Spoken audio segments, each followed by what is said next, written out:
In today's video, I'll be listing every monster in Pillage up to Fuwadi, but with a twist.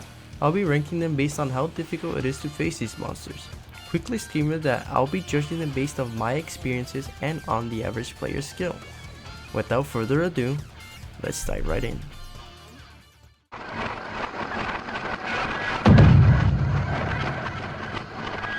First off, we have Vapor.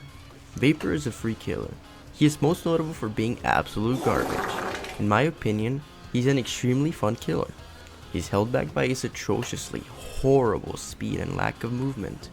His only way of transport is his teleport, which is extremely unreliable, since a player can save up their stamina while attacking his spider skulls and simply outrun him. Vapor is mostly used by noobs, so the average experience with him is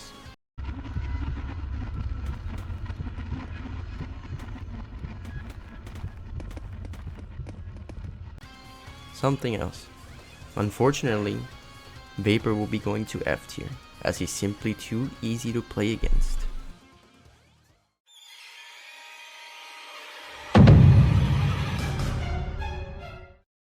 Rosemary is a free killer alongside Vapor. She is much better than Vapor, but that means she's worse to play against. Again, most new players use Rosemary, but she's much more efficient at killing as she moves fast, takes health off you, and has decent abilities. She's not very good at crowd control, but she's definitely solid for a single chase. Because of her simplicity and decent kit, she deserves a C tier. She can definitely pass for B tier. Due to her average player, I'll go with C tier.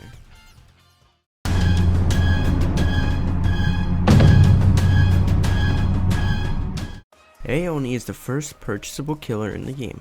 Aeoni has the funnest gimmick in the entire game by far, where it shapeshifts into other players. This is its way of sneaking up on people and getting kills.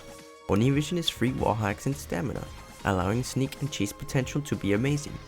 One thing to know about Aeoni's shapeshift is that the players they are shapeshifted into will run with the default animation. If you pay attention to your teammate animations throughout the game, you will quickly be able to analyze who the imposter is and make distance before you get killed. Aeoni is still a solid monster with the fun gimmick, and can be viable in a lot of scenarios. Although not super weak, he isn't the strongest either. I think it's deserving of a high B tier.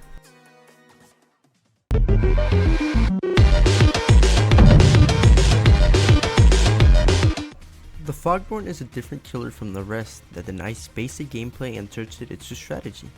His abilities are quite good, but Fogborn is extremely map dependent. Open maps are so easy, but maps with tight corners and no exposed visuals can be a nightmare for most Fogborns. If you're playing against one, you should always have your volume up, as the way to play against is by using audio. He has several sound cues that allow you to make your next move. Recently, he got a really nice buff that has helped him quite a lot, as he was quite literally unable to catch a survivor before it. Since we're talking about the average player, most will know how to counter him or use sound against him. Fogborn will go in the B tier simply due to the fact that he is too map dependent.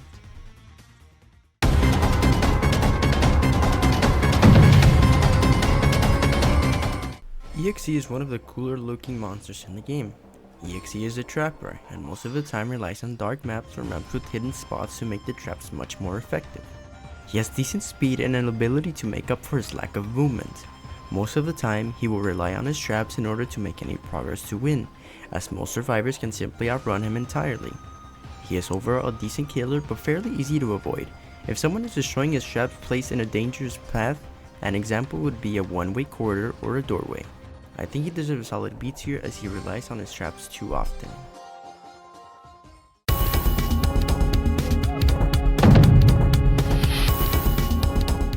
Baldi is a really strange monster. He doesn't follow the rules as other monsters would. Baldi starts off extremely slow and eats kills or uses notebooks in order to grow faster. His fastest speed is quite good and will eventually kill off a survivor in a short time chase, but to get to that speed is a hardship. He has a set speed and infinite stamina, but he moves in a really unnatural way that honestly hinders in hitting survivors. His abilities allow him to sneak and set up traps that are honestly pretty weak, compared to EXE's traps at least. His tape is quite good, muffling his ruler sound and highlighting everyone in the map, allowing you to sneak efficiently with mostly no problems. With all these things in mind, I still believe Baldi is at a C tier. His pregame is too weak for the strong endgame. If it was tuned a bit, I believe he deserved a higher spot.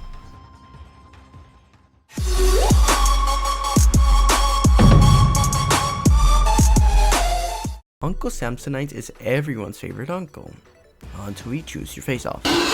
Samsonite has some very cool abilities, one of which makes you dance and freezes you, meaning it's GG. His doors realm is very easy to get out of, or it's a death warrant, there's no in between. He can two-shot you and has several ways to end chases, making him an effective monster. He is a little slow, but his abilities more than make up for it. His stomp makes everyone around walk, allowing for easy kills on survivors. Samsonite gets a speed boost once activating B laydown, and there's not much you can really do about it. I think Samsonite deserves an A tier because his abilities are honestly really good.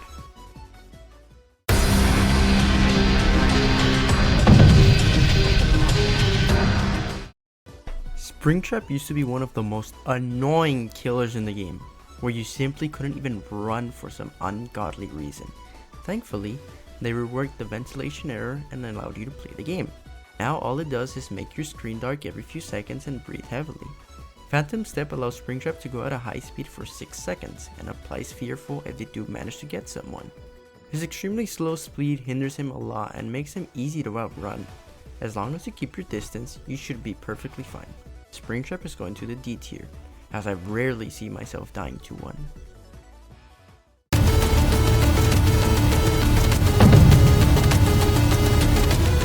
Alright, I don't even need to explain myself, you know exactly where he's going.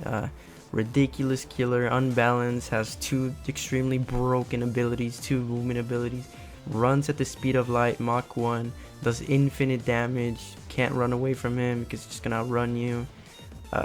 Ridiculous, I don't know why he's so busted. I don't know, man, I don't know what they were thinking with this guy, but easy S tier, S plus, best killer in the game, best killer for like a year straight. Ridiculous.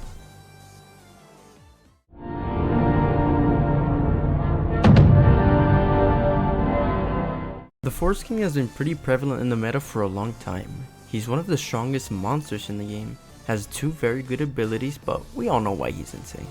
Lurking Facade is a fly that won't leave your room, a pest that if it isn't taken care of, will give you every disease in the world. If the Lurking Facade touches you, you might as well say your prayers because it's over.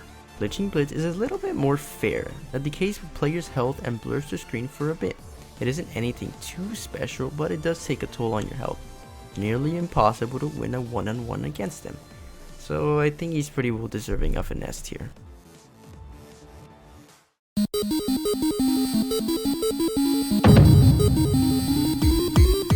Weist, or Weird Yellow Smiley Thing, has a deceiving appearance.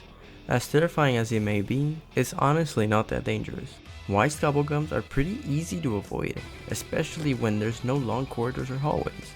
Frenzy ups the lethality of his bombs, throwing 3 instead of 1, but that still doesn't help if there's no clump spaces.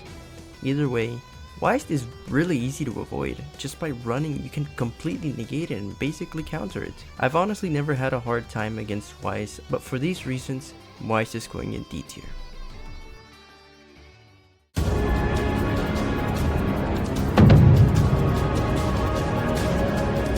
Niloticus, aka Babyzilla, moves at the speed of light, and I mean Mach 1. His special abilities are honestly mid, but his pounce is a movement ability, so it's automatically viable. Irradiated Mist is good for keeping survivors out of certain areas you don't want them to go. Although Nilo does extremely little damage, he has so many windows of opportunities to bite your ass over and over till you're dead, and he will make sure of it with his F1 fighter jet speed. You can hide from Nilo in lockers and such, since his only way of marking survivors is through the mist. Nilo is great in chase and basically guarantees your death if you're too close. Nilo is getting an A, as you probably wouldn't take long to die in a chase.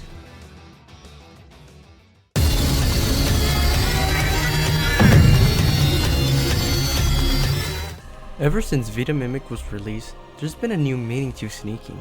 This guy can literally go invisible and is basically impossible to see unless you have the world's brightest flashlight or you're 2 centimeters away from him. Mimic's abilities are insanely good, allowing a little bit of everything. He's fast, ramps up damage, has wall hacks, and cloaks. The only thing holding him back a tiny bit is the fact that he deals so much less damage when people are together. But since people act like it's 2020 in my lobbies, they always get picked off one by one, and there's not much you can do. Mimic is getting an S tier.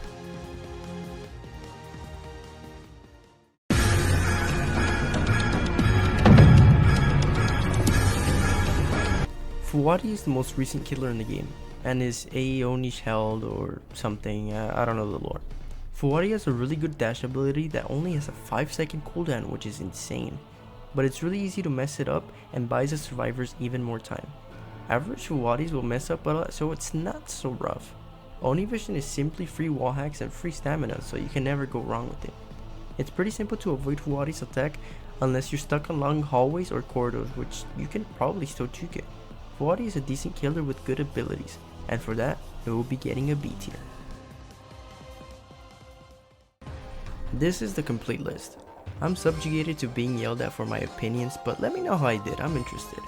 Remember that this is how hard it is to face these monsters, not how good are they. I hope you guys enjoyed, and I'll see you guys in the next one.